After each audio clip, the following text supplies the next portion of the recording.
So I came out here because I want to introduce probably one of the most powerful women I know. Very successful, very intelligent, very loyal, very amazing. You may know her, or if you haven't, you will.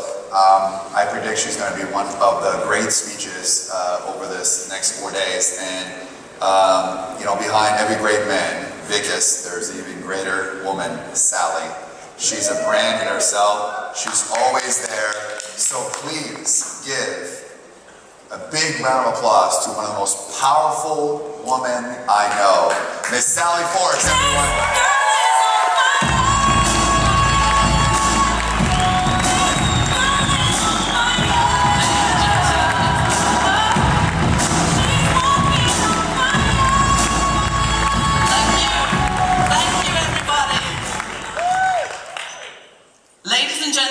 Life is always a choice. In the next 5 minutes, your life is going to change. Every child is born with a promise. It's silent, it's invisible, it's a promise of potential. It's a promise that says, who I can be is up to me. How my life becomes is up to me. This promise is in every child, and this promise is in every adult in the audience today. But the sad news is, not everybody will live their promise. Some people die never ever finding their promise.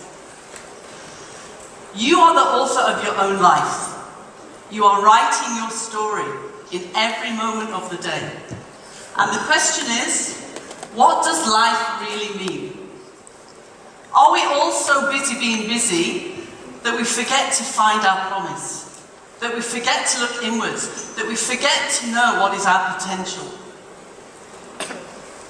One decision made from wisdom will change your life for the rest of your life. From a small village in the UK, a young girl with hand-me-down shoes, second-hand uniforms, now stands on the stage of life before you.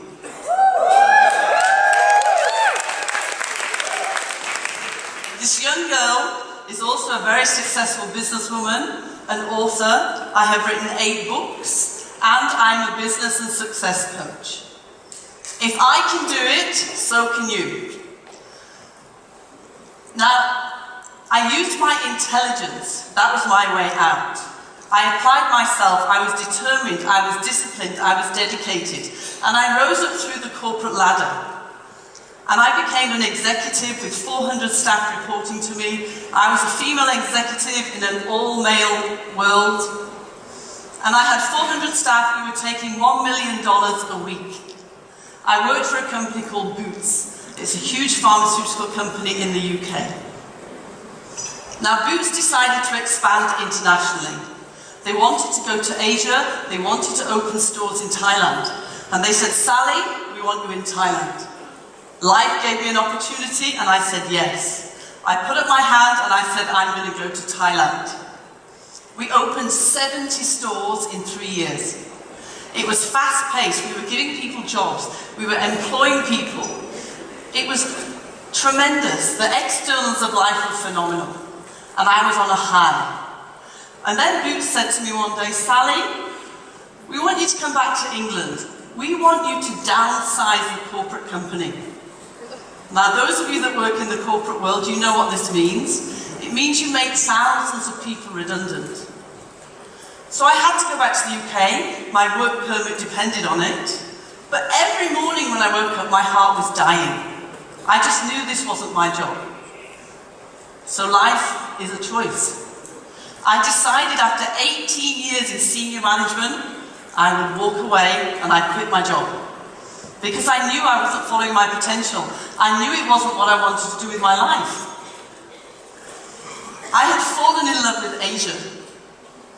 And I had met a missionary from Australia, and he lived in Thailand. And he had a dream, he wanted to open an orphanage. But he only had a dream, he had no business skills. And here I was, a corporate executive with all the business skills. And I knew that if he had a dream and he did not take action, his dream would never materialize. So I decided I was going to help this missionary.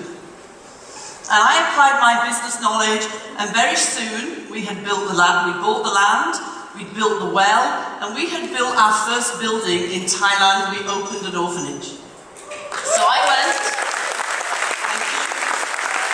from the corporate world to suddenly opening an orphanage. Now one day out of the blue we received a telephone call. A baby needed our help. But you know, it wasn't in our plan at that stage, it was too soon, we weren't ready for it. But life gave me a choice, and I decided we have to help this baby. I jumped into the back of a pickup truck, we went down all the winding roads in Thailand, and we eventually arrived at this village. And the homes in the village were nothing like I'd ever experienced before. They were just made of corrugated iron. And it was a beautiful sunshiny day, and I walked into one of these homes, and as you go from the sunlight into one of these homes, you suddenly realise there's no windows. So all I saw inside was the darkness. I went from the sunshine into the darkness. And as I walked in, I could feel beneath my feet the squelchy feeling of mud. So it wasn't like a home you and I know. It was made of iron and it had a mud floor. So I walked in, my eyes were trying to adjust to the darkness, and suddenly there was this feeling of fear. Because over in the corner I could see something moving. And I suddenly thought, oh my God, it's a huge rat. There's something in in this hut moving. But then I realized it wasn't the huge rat. It was a tiny baby. The mother was 16 and she was pregnant. She had no money. She didn't want this child. She was 8 months pregnant. She took the painkillers. She crushed the painkillers up. She mixed them with water and she injected them into her stomach.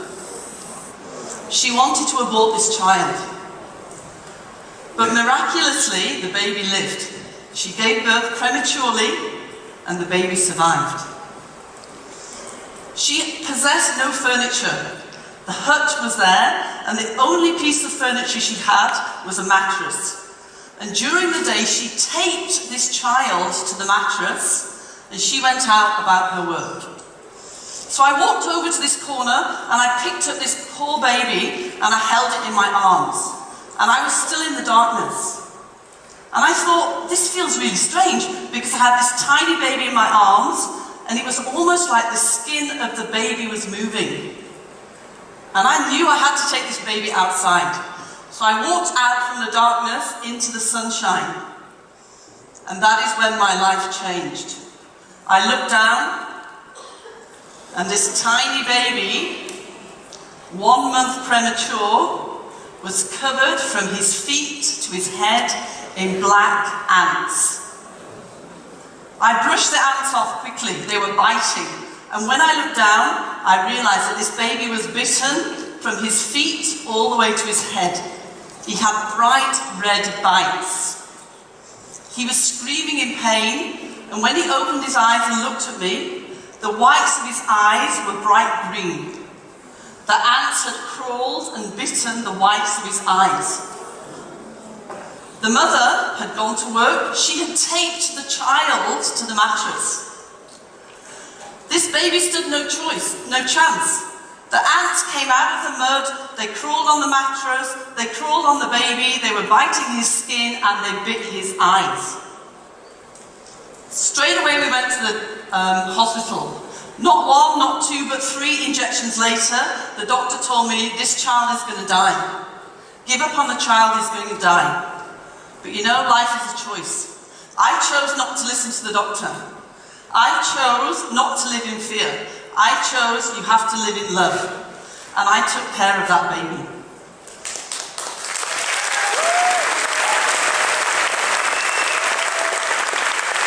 You know, life is a choice. Life is a choice. And one question we have to ask ourselves is, do we stay safe? Do we stay in the known? Do we stay in our comfort zones? Or do we step out and experience life? Do we step out and experience possibilities? Do we only step forward when it fits our plans, or do we look at the opportunities that life gives us? I tell people, step forward. Don't stay in the safe, don't stay in the knowns, don't stay in your comfort zone. Step forward in life. You are the author of your own life story. The pen is in your hand. Step forward. You have one life, you have to live it larger. Live it larger than yourself. Live it larger than your family. Live it larger than your community. Live it larger than your title. Go out, leave a legacy, and make a difference. I stepped forward, I made a choice, and this is the baby today.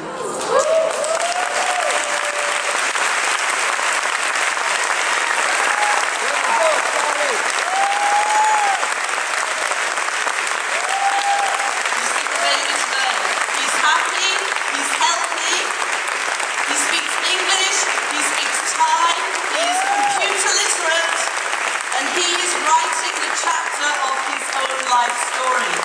I tell all my clients, do not just go out and celebrate your life, go out, make a difference, leave a legacy, and I always say, celebrate life.